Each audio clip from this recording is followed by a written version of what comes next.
Hello guys and welcome back to our channel we learn to grow. अभी तक में क्रिस्टलीय जो ठोस के बारे में हमने बात कर रहे थे और उसमें जो 4 पार्ट्स थे, कौन से, मॉलिक्यूलर, पोलर, नॉन पोलर, सहसंयोजक, इन सब के बारे में हमने डिस्कस कर लिया था। मॉलिक्यूलर्स वाला इंपॉर्टेंट था पोर्शन, उसके हमने गुणों के बारे में भी बात किया था, प्रॉपर्टीज के बारे में डिस्कस किया था। सिमिलरली ये जो सहसंयोजक कोवेलेंट बॉन्ड ये जिसकी हम बात कर रहे हैं, इसमें भी जो गुण हैं, जो प्रॉपर्टीज हैं, उसके बारे में आगे डिस्कस करने वाले, because that is a important topic. ठीक है, लेकिन गुणों को जानने से पहले, उसकी जो प्रॉपर्टीज हैं उस पर डिस्कस करने से पहले एक बारी हम रिवीजन कर लेते हैं कि सहसंयोजक बंध या फिर सहसंयोजक जो ठोस एंड नेटवर्क सॉलिड्स भी जिन्हें कहा जाता है, उसके बारे में एक छोटा सा रिवीजन कर लेते हैं कि उनकी क्या क्या चीजें हम लोगों ने ऑलरेडी अभी तक पढ़ चुकी हैं। ठीक है, ओके। आध्यात्मिक क्रिस्टलीय ठोस, ठीक है, अधात्विक यानी कि जिसमें धातु नहीं होता है, तो अधात्विक क्रिस्टलीय ठोस जिनके संपूर्ण क्रिस्टल में निकटवर्ती परमाणुओं के बीच सहसंयोजक बंध बनने के कारण, किसके बीच? एटम्स के बीच। कल भी डिस्कस किया था, किसके बीच में होता है? एटम्स के बीच में होता है क्या? Covalent bond. ठीक है, कोवेलेंट बॉन्ड यानी कि सहसंयोजक बंध होता है, सहसंयोजक बंध होता है, और इसीलिए इसको सहसंयोजक अथवा नेटवर्क ठोस कहलाते हैं। ठीक है, सहसंयोजक अथवा नेटवर्क ठोस क्या होते हैं? कोजाइंट मॉलिक्यूल। क्या कहा जाता है? ये क्वेश्चन बन सकता है कि जाइंट मॉलिक्यूल किसे कहा जाता है, या फिर सहसंयोजक या फिर अथवा नेटवर्क ठोस का दूसरा नाम क्या है? तो क्या है? जाइंट मॉलिक्यूल भी कहा जाता है। सहसंयोजक अथवा नेटवर्क ठोस जो होते हैं, इनके परमाणुओं के बीच सहसंयोजक बंध दिशात्मक होता है। क्या होता है? डायरेक्शनल होता है। अगेन इट्स अ प्रॉपर्टी कि इनके बीच में जो सहसंयोजक बंध होता है परमाणुओं के बीच, वो क्या होता है? डायरेक्शनल होता है, दिशात्मक होता है। इसलिए परमाणु अपनी स्थितियों पर अति प्रबलता से के साथ, मतलब कि वेरी स्ट्रांगली संलग्न रहते हैं। दे डोंट मूव, क्योंकि एक ही डायरेक्शन में उन्हें जाना है, उसके अलावा तो किसी और डायरेक्शन में जा नहीं सकते हैं। कोवेलेंट बॉन्ड उन्हें बांध के रखता है और स्टेबल रखता है। ठीक है, स्थिर रहते हैं और एक ही जगह पे प्रबलता के साथ संलग्न रहते हैं। ठीक है, अब चलते हैं इनके गुणों के ऊपर कि सहसंयोजक या फिर नेटवर्क ठोस जिसे हम कहते हैं, उसके गुण क्या होते हैं। सहसंयोजक अथवा नेटवर्क ठोस अति कठोर तथा भंगुर होते हैं। ठीक है, अति कठोर, बहुत ही ज्यादा सॉलिड होते हैं, बहुत ही ज्यादा स्ट्रॉन्ग होते हैं। ठीक है, कमजोर नहीं होते हैं, ना ही मैलेबल होते हैं, ना ही डक्टाइल होते हैं। मैलेबल या फिर डक्टाइल के बारे में जब हमने कल बात की थी, तो मैलेबल एंड डक्टाइल, और यू कैन से और डक्टाइल, क्योंकि दोनों का ही मतलब होता है लचीलापन।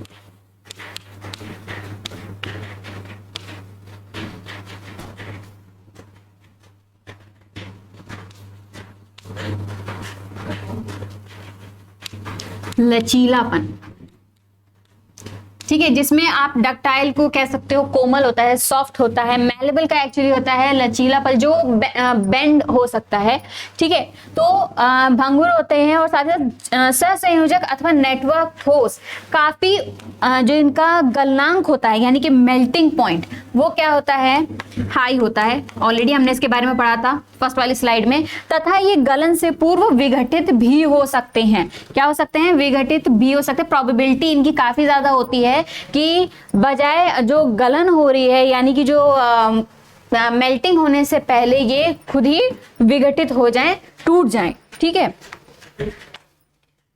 नेक्स्ट है कि सहसंयोजक अथवा नेटवर्क ठोस विद्युत रोधी होते हैं। ये भी हमने ऑलरेडी पढ़ा था कि जो ये इलेक्ट्रिसिटी के बैड कंडक्टर्स, या फिर ऐसे कह सकते हैं कि जो इलेक्ट्रिसिटी को रोकते हो, ठीक है, तो उसका जो विरोध करते हो, उसे रोकने में हेल्प करते हो, उसके लिए क्या कहते हैं?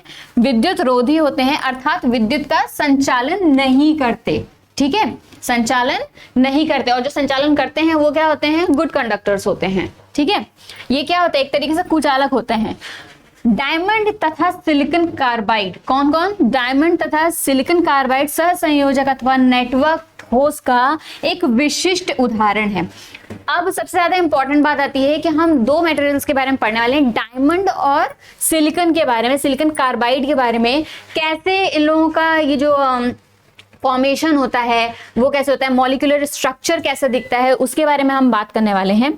ग्रेफाइट भी सहसंयोजक अथवा नेटवर्क ठोस का एक उदाहरण है। ठीक है, अब तीन अगर आपसे पूछे जाते हैं कि तीन कौन कौन से इसमें आपको मिल जाएंगे एग्जाम्पल्स इसके, तो पहला हो जाएगा आपका डायमंड, ठीक है, दूसरा हो गया silicon carbide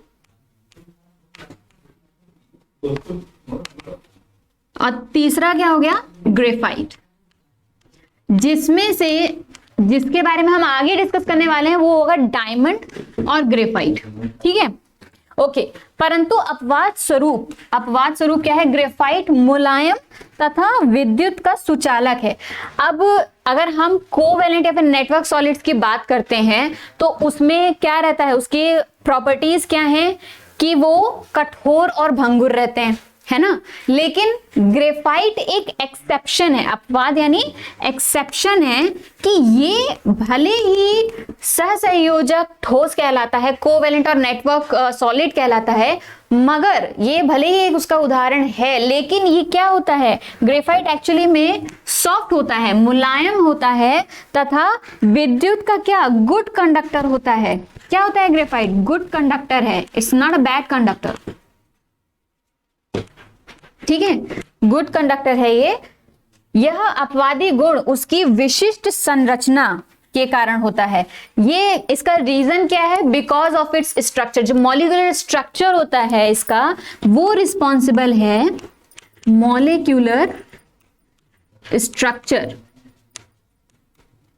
molecular structure is responsible for this special exceptional quality कि ये एक कोवेलेंट सॉलिड या नेटवर्क सॉलिड होते हुए भी इलेक्ट्रिसिटी का गुड कंडक्टर है, इलेक्ट्रिसिटी का सुचालक है और साथ ही साथ सॉफ्ट भी है। ठीक है, मुलायम है ये। ओके, नेक्स्ट बढ़ते हैं। देखिए यहाँ पे मैंने निकाल के रखा है डायमंड की जो संरचना है, ये है डायमंड का, ठीक है, और ये है ग्रेफाइट का।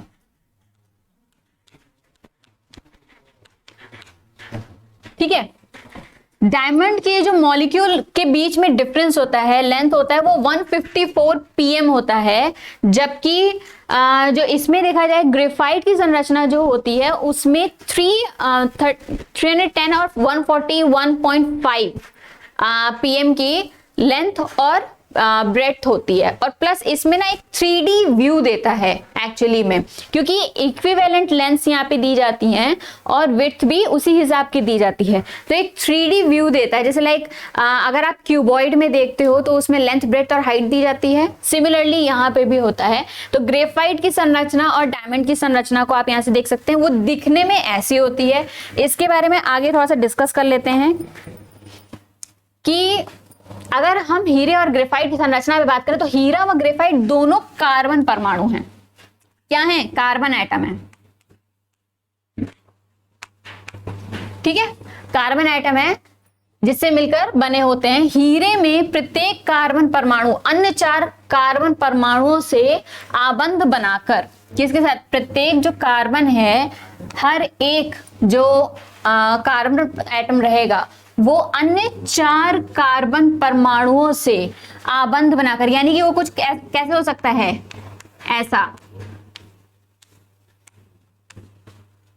ठीक है, एक कार्बन एटम एक्चुअली में 4 कार्बन एटम्स के साथ आबंध बनाता है, यहाँ पे ये बॉन्ड बना के रखता है। तो ये कुछ ऐसे इसका स्ट्रक्चर होता है। प्रत्येक कार्बन परमाणु 4 कार्बन परमाणुओं से आबंध बनाकर एक पक्की 3D संरचना बनाता है। ग्रेफाइट में प्रत्येक कार्बन परमाणु अन्य 3 कार्बन परमाणुओं के साथ एक ही प्लेन तल में षटभुजाकार ढंग से जुड़े होते हैं।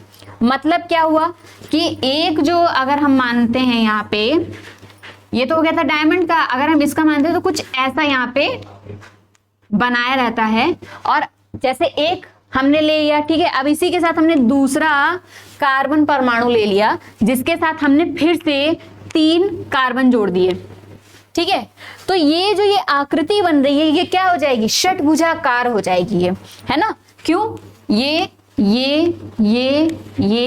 ये कितना हो गया, 1 2 3 4 5 6 भुज हो गए, यानी कि षटभुजाकार आकृति बनाते हैं।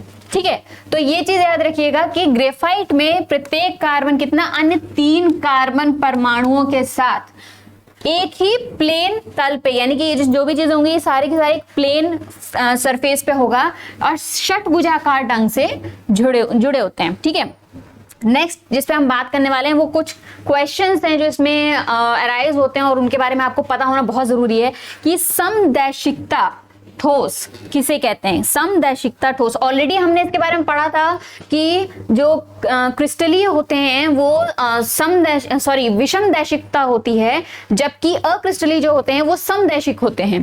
तो ये होते क्या है, ये कहना क्या चाह रहा है कि समदैशिक विषमदैशिक से, और क्यों होते हैं वो भी पता करेंगे।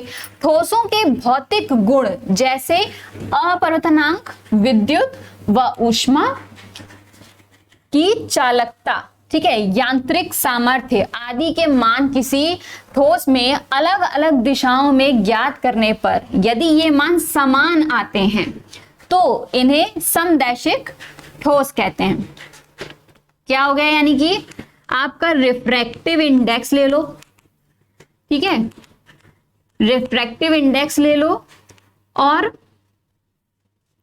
साथ ही साथ क्या ले लो, यहां पे यांत्रिक सामर्थ्य यानी कि मैकेनिकल कैपेसिटी, ठीक है, मैकेनिकल कैपेसिटी ले लो। मैकेनिकल कैपेसिटी, जब हम इन दोनों को अलग अलग डायरेक्शन में इसकी जो रीडिंग्स निकालते हैं, मगर वो रीडिंग्स हमें सेम मिलती हैं, ठीक है, इसके सामर्थ्य आदि के मान किसी ठोस में अलग अलग दिशाओं से ज्ञात करने पर, मतलब अलग अलग दिशा से किसी भी डिफरेंट डायरेक्शन से भी अगर आप करते हो, डिफरेंट डायरेक्शन से, डिफरेंट डायरेक्शनल रीडिंग, ठीक है, डिफरेंट डायरेक्शनल रीडिंग ले रहे हैं मगर आ क्या रहा है, सेम मैग्नीट्यूड आता है, तो जो उसका मान आ रहा है वो सेम आ रहा है, ठीक है, सेम मैग्नीट्यूड आ रहा है, यानी कि रिफ्रैक्टिव इंडेक्स हो चाहे मैकेनिकल कैपेसिटी हो, उनका हमने डिफरेंट डायरेक्शनल रीडिंग लिया लेकिन हमें मिला क्या, सेम मैग्नीट्यूड मिला। ठीक है, तो ये क्या होता है, ये समदैशिक ठोस कहते हैं और इस गुण को क्या कहते हैं, समदैशिकता। क्या कहते हैं, समदैशिकता कहते हैं। अब इसके बारे में क्या है, अक्रिस्टलीय ठोस क्या होती है, ये तो हमने अभी जो जिन चीजों के बारे में पढ़ रहे हैं वो क्रिस्टलीय ठोस है। तो अक्रिस्टलीय ठोस की अगर हम बात करते हैं, जिसके बारे में हमें क्या पता चला था कि समदैशिक होते हैं, है ना, क्रम में नहीं होते, इनके में क्या है, अव्ययी कण निश्चित क्रम में, जो अव्ययी कण होते हैं, पहली बात तो अक्रिस्टलीय में वो चाहे एटम हो, चाहे मॉलिक्यूल्स हो, है ना, मॉलिक्यूल्स हो, आयंस हो या फिर मेटल्स हो, ठीक है, ये जितनी भी चीज चाहे जिस भी चीज से बना हो अक्रिस्टलीय ठोस, मगर इसके जो अव्ययी कण होते हैं, अव्ययी कण कुछ भी हो सकते हैं, एटम हो सकता है, मॉलिक्यूल हो सकता है, आयंस हो सकता है, मेटल्स हो सकता है, लेकिन ये एक निश्चित क्रम में नहीं हो, ठीक है, एक ऑर्डर वाइज नहीं लगे हो, ठीक है, एक ऐसे ऑर्डर में हो जिसका एक्चुअली में कोई क्रम या व्यवस्था है नहीं। तो इसमें इसी रीजन की वजह से क्या होते हैं, ये समदैशिक होते हैं। ऑब्वियसली सी बात है, अगर वो क्रम में नहीं लगे हैं मतलब है कि वो अपने अपने डायरेक्शन में अलग अलग काम कर रहे हैं, मगर उनका जो मैग्नीट्यूड मिल रहा है, जो रिजल्ट मिल रहा है, वो क्या मिल रहा है, सेम मिल रहा है। और इसीलिए जब सेम मैग्नीट्यूड हमें मिलेगा तो हम उसे क्या कहेंगे, समदैशिकता कहेंगे। समदैशिकता का जो गुण होता है वो अक्रिस्टलीय ठोसों में पाया जाता है। नेक्स्ट आते हैं, ठोसों के भौतिक गुण जैसे कि अपवर्तनांक, विद्युत व ऊष्मा की चालकता, यांत्रिक सामर्थ्य आदि के मान किसी भी ठोस में अलग अलग दिशाओं से ज्ञात करने पर यदि ये मान समान नहीं होते हैं, वेरी सिंपल, कि जो भी समदैशिकता होगी, जो भी समदैशिक ठोस होंगे, उसमें रिफ्रैक्टिव इंडेक्स की हम बात करें, चाहे हम मैकेनिकल कैपेसिटी की बात करें, तो वहां पे जो उनका अगर सेम मैग्नीट्यूड आ रहा है तो उसे हम समदैशिक कह देंगे, और अगर डिफरेंट मैग्नीट्यूड आ रहा है तो हम उसे विषमदैशिक कह देंगे, और इस गुण को क्या कहेंगे, विषमदैशिकता। ठीक है, तो सिंपल सी बात है, वही चीज है सेम कि रिफ्रैक्टिव इंडेक्स हो, रिफ्रैक्टिव इंडेक्स एंड क्या था दूसरा? Mechanical capacity. मैकेनिकल कैपेसिटी हो, इसका हमने रीडिंग लिया डिफरेंट डायरेक्शनल, रीडिंग लिया तो क्या मिला हमें? डिफरेंट मैग्नीट्यूड मिला। ठीक है, डिफरेंट मैग्नीट्यूड मिला, तब ये क्या हो जाएगा? तब ये हमारा विषम दैशिक हो जाएगा। विषम दैशिक ठोस कहते हैं और इसके गुण को क्या कहते हैं? विषम दैशिकता। ठीक है, अब क्या है इसमें? क्वार्ट्स हो गया, सिलिका का जो क्रिस्टलीय रूप है। ठीक है, क्वार्ट्स के बारे में आपने सुना ही होगा, पढ़ा होगा पहले भी। क्वार्ट्स, QUARTZ, सिलिका का क्रिस्टलीय रूप है। इसमें SiO44 की इकाइयां निश्चित क्रम में व्यवस्थित रहती हैं। निश्चित क्रम में व्यवस्थित रहती, निश्चित क्रम में व्यवस्थित रहने का मतलब क्या हुआ? कि उन्हें बेसिकली सेम डायरेक्शन में तो वो काम कर ही रहे हैं, लेकिन चूंकि अगर ऑर्डर में थे, जैसे हमने पिछले बारे में पढ़ा था कि अक्रिस्टलीय में क्या होता है, जितने भी जो अव्ययी कण होते हैं वो एक ही व्यवस्था में नहीं रहते, एक ही क्रम में नहीं रहते हैं, इसीलिए उनका डिफरेंट डायरेक्शंस में सेम मैग्नीट्यूड मिलता है। जबकि यहाँ पे क्या है? यहाँ पे एक व्यवस्थित क्रम है और क्रिस्टलीय ठोस में ही आपको व्यवस्थित क्रम मिल सकता है, और इसीलिए इनके जो मैग्नीट्यूड्स होते हैं वो डिफरेंट होते हैं। मतलब इट्स लाइक इनवर्सली प्रोपोर्शनल। अगर व्यवस्थित क्रम में है तो उसका जो मैग्नीट्यूड होगा वो डिफरेंट होगा, अगर व्यवस्थित क्रम में नहीं है तो उनका सेम मैग्नीट्यूड होगा, under the observation of different directional reading. ठीक है, तो उसमें क्या रहता है? व्यवस्थित रहती हैं। जब क्वार्ट्ज को पिघलाकर ठंडा करते हैं तो यह कांच में बदल जाता है। किस में बदल जाता है? कांच में बदल जाता है। जो क्वार्ट्ज को जब हम पिघलाते हैं, इसमें Si44, ठीक है, SiO44 है, या कह सकते हैं SiO44 है, ठीक है, कि इकाइयां नियमित क्रम में नहीं होती हैं, अतः कांच अक्रिस्टलीय ठोस है। ठीक है, अब क्या हो रहा है यहाँ पे? क्वार्ट्ज एक क्रिस्टलीय ठोस है। ऐसे मैं आपको एक्सप्लेन कर देती हूँ, थोड़ा सा इजी हो जाएगा आप लोगों को समझने में।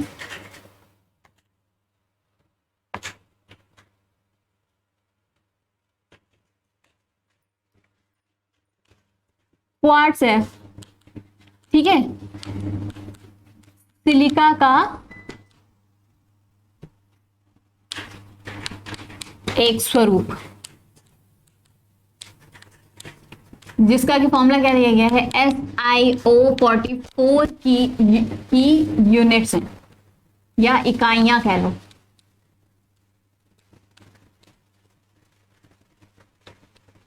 ठीक है, इसकी इकाइयां हैं। अब इसमें क्या है? ये है इसमें व्यवस्थित में नहीं है तो ये विषम दैशिक माना जाएगा। ठीक है, क्या चीज रहेगा? जैसे कि यहाँ पे बताया है कि निश्चित क्रम में व्यवस्थित रहती है। ठीक है, निश्चित क्रम में व्यवस्थित रहती है तो मतलब है कि इसमें क्या हो गया? निश्चित क्रम में व्यवस्थित रहेगी, सेम डायरेक्शन में रहेगा तो डिफरेंट मैग्नीट्यूड मिला, डिफरेंट मैग्नीट्यूड, जिसके कारण क्या हुआ? हमारा ये हो गया विषम दैशिक, विषम दैशिक हो गया, यानी कि इसमें विषम दैशिकता पाई जाती है। अब इसको मेल्ट डाउन किया गया। ठीक है, मेल्ट डाउन किया गया यानी कि पिघलाया गया।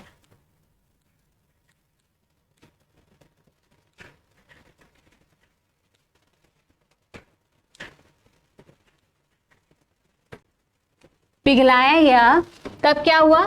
यहां पे हमें कांच मिला। क्या मिला? कांच मिला, है ना। पिघलाकर ठंडा करते हैं तो यह कांच में बदल जाता है। इसमें Si44 की इकाइयां क्या होती हैं? अब इसमें सेम वही चीज है कि जो इसमें Si44 की क्या थी? यूनिट की इकाइयां व्यवस्थित क्रम में थी। जिसकी इकाइयां थी ये व्यवस्थित, व्यवस्थित क्रम में थी, जबकि कांच में क्या हुआ? SiO44 की इकाइयां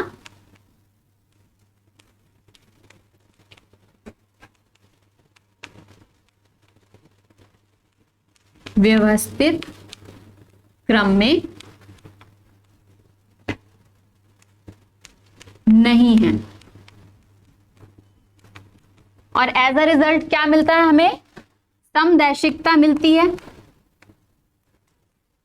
इससे क्या मिला हमें कि ये जो कांच है ये समदैशिक ठोस है। ठीक है, समदैशिकता है इसका गुण, तो ये समदैशिक है, समदैशिक ठोस है ये।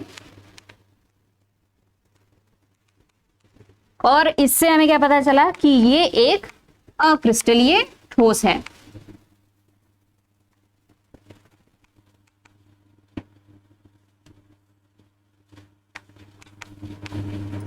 तो ये अक्रिस्टलीय ठोस हमें मिल जाता है। तो एक क्रिस्टलीय ठोस से ये अक्रिस्टलीय ठोस में परिवर्तित हुआ है। किस वे में हुआ है, क्या क्या चीजें इसमें चेंज हुई है, वो आपको समझ में आ गई होंगी।